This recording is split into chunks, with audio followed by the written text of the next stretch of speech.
The Death Note really is amazing, Ryuk. Preach it to the choir, bud. Though it is a bit more complicated than you told me. You write someone's name, they die. Seems pretty straightforward. Actually, Ryuk, that isn't quite true. It's literally the first rule, Light. I thought you read this thing. Rule 25. The Death Note will not affect those under 780 days. Rule 26. The Death Note will be rendered useless if the victim's name is misspelled 4 times. Rule 39. If the same name is written in 2 Death Notes within 0.06 seconds, the individual will not die. Rule 63. The Death Note will not take effect if you write the victim's name over several pages. Okay, I guess I left out a few of the boring parts. This is just the tip of the iceberg, Ryuk. Have you actually tried reading it? It makes no goddamn sense. Would you be surprised if I said no? Let's just start at the start. The human whose name is written in this note shall die. But what's a name? Is it their legal name? Birth name? What if they change their names? What if they use a nickname? It's just their name, Light. What if I wanted to kill someone whose father has the same name? Then there's 2 people with identical first and last names. That's not even uncommon. Well, you see, if you imagine their face, then the Death Note will pick the right one. Yes. Rule 2. This note will not take effect unless the writer has the person's face in their mind when writing his or her name. Therefore, people sharing the same name will not be affected. Couldn't have said it better myself. But what if I switch faces while writing? Like I'm thinking of the son's face, but then I imagine the father's face and they both share the same name. Which one of them will die? Probably the first one. What if I haven't seen the son in decades, and I'm imagining an outdated version of their face? What if their face today looks more like my memory of their father's face? Who will the Death Note pick then? This is a very specific edge case, Light. It's important, right? I don't want to kill the wrong guy. Well, if you're using the Death Note in the first place, I doubt that would suddenly bother you. So just write the name twice. And what if they have a complicated name which I misspell? If I do that 4 times, then the person won't die. But if I intentionally misspell their name 4 times, then I die. Why is that a rule? This paper is precious, Light. You think it just grows on trees? Who even judges if the spelling was intentional? Is the Death Note a lie detector? Can it read your mind? Well, it knows whose face you have in your mind, so probably. What if I accidentally misspell someone's name once, then intentionally misspell it 3 times? Neither of us die then, right? Why would you do that? But there can be multiple Death Notes in the world, right? So what if I misspell it once, and 3 different people each misspell it once after that? Who gets punished? Probably the Shinigami that has to listen to your neurodivergent rambling. Also, I noticed there are quite a few arbitrary timing rules. For example, Rule 3. If the cause of death is written within 40 seconds of writing the person's name, it will happen. If the cause of death is not specified, the person will simply die of a heart attack. 40 seconds isn't really much time, is it? Like, what if I wanted to go into detail? Well, the 40 seconds is just for the cause. You actually have 6 minutes and 40 seconds to provide the details. What if the details don't relate to the cause, though? Like, what if I write the cause as gets eaten by a dog, but the details say the victim is driving their car? How would that work? Do you want to see people get eaten by dogs? It's actually very silly, Ryuk, because Rule 23 states that you can write the cause and details prior to even filling in the person's name. It gives you a full 19 days to specify the person, so it completely removes the urgency from the previous rules. I can have a bunch of murder scenarios preloaded and ready to go. You humans love preparing things in advance, don't you? And Rule 24 says that someone else can even fill in the name on my behalf, which is clearly the most efficient way to use the Death Note. Just have a bunch of scenarios written out and delegate the name filling to someone else at a time of my choosing. What if they write your name? Maybe I'll just keep things to myself. There are a few other unclear rules, though. Rule 18. The conditions for death will not be realized unless it's physically possible for that human, or it is reasonably assumed to be carried out by that human. But how can someone possibly know what's reasonable for another person to do? Usually by talking to them and getting to know them, I guess. Don't you have friends? Do I look like I have friends? Well, aren't you like top of your class and popular and stuff? Bet people would be surprised what you're really like. I'm trying to make the world a better place, Ryuk. But that's exactly my point. You can't know what's in someone's heart. So if I write that one of my classmates kills another, how am I meant to know if that'll work? Well, you don't. You just gotta try and find out. That's why it's fun. Uncertainty isn't fun, Ryuk. And what does physically possible mean? Is it physically possible for a child to beat up an adult? Not a fan of anime, I see. Anime's for children. I look forward to writing your name in my notebook later. I mean, what if someone doesn't know how to drive, and I write into the Death Note that they drive over someone? It's physically possible for them to drive the car, right? Their legs, arms, and eyes work after all, but they don't know how. It should still work though, right? I guess so. Knowing how to do something and being physically capable of it are different. But knowledge is physical. It's encoded in the brain by neurons and signals.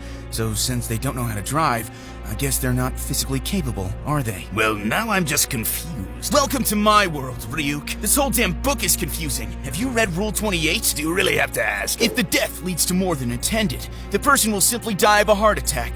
This is to ensure that other lives are not influenced. Seems pretty clear to me. Does it? What if I wrote a doctor's name into the death note? Then they die. Duh. But that'll lead to multiple deaths, won't it? I mean, presumably the doctor would have gone on to save people's lives, right?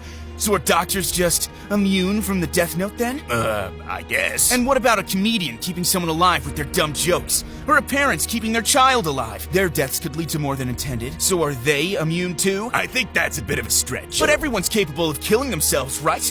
I mean, that's what Rule 27 said. So how can you know that someone who loves the person who you just killed won't go on to kill themselves? How can you possibly write someone's name into the death note and not influence other lives? Not everyone has someone who depends on them. What about just some random guy who 20 years from now will see a car crash and he calls an ambulance and saves their lives? That's plausible, right? So that normal guy can't be killed by the death note, right? But then who can be killed by the death note? How am I meant to know? That's the neat thing. You don't. It's stupid. This rule alone is ridiculous. It's not specific enough. Am I just meant to ignore it? That strategy's been working pretty well for me so far. Why'd you even come to the human world? You're an idiot. You're no help at all. Listen, buddy. The book says I have no obligation to completely explain how to use it. That's pretty damn convenient, considering you don't understand the rules. Exactly. Glad we're on the same page for once. You barely know anything about death. Rule 17 says you don't know how to kill other Shinigami. And Rule 19 says you don't even know the full scope of the conditions in the Death Note. Rule 22 is just flat out calling you stupid.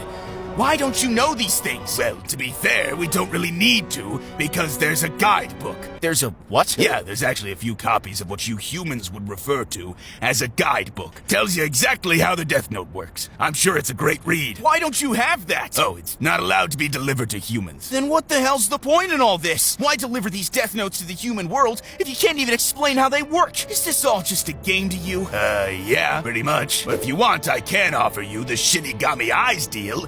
That'll probably make life a little bit easier. The eyes are a massive scam. You can tell the name and lifespan of other humans, which sounds great, because then you can easily kill them. But the eyes don't work on people with a death note, including yourself. And the lifespan you see isn't even accurate. It's just what their life would have been if death notes weren't interfering with them. Which, guess what, isn't very useful, considering the human world can have up to 6 of them. Like how am I meant to know if the lifespan of my family is even correct, considering how close their lives are to a death note? Do you want to kill your family? I mean, if they're going to die anyway, then I may as well mind control them beforehand, right? You are simultaneously both the best and worst person who could have picked up my death note. I have a whole bunch of other stuff to mention too. Do you mind if I do a bit of a quick fire round here? Does my answer actually matter? Rule 8 says the time of death can be manipulated if the cause is a heart attack.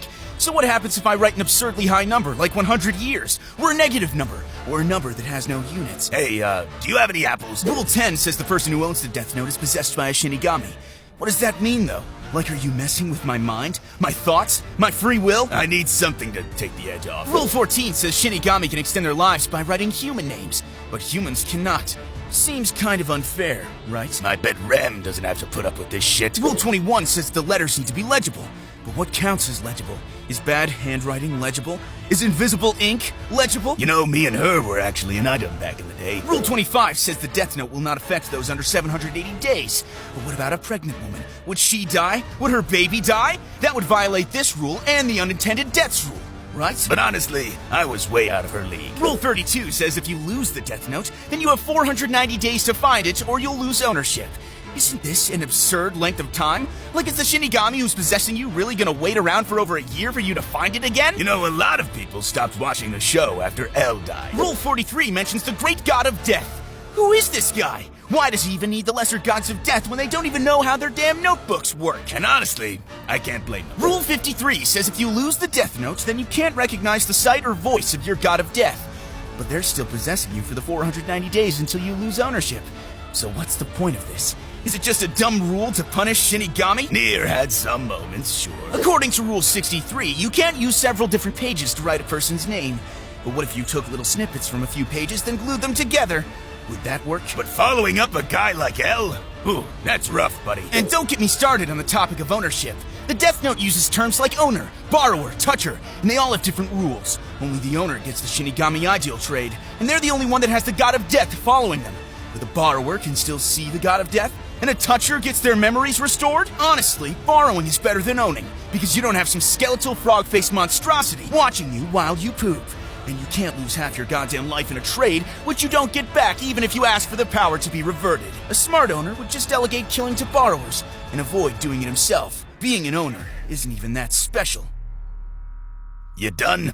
I guess so. Where'd you get those rules from, by the way? They're just the order the screenshots appeared in the anime. There were 70 of them, but the third and second to last ones were duplicates. Nice fourth wall break. I'ma kill you now.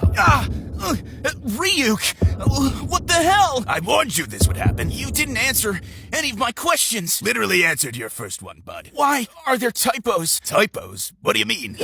Regardless instead of regardless. Lucis instead of loses. Victim instead of victim.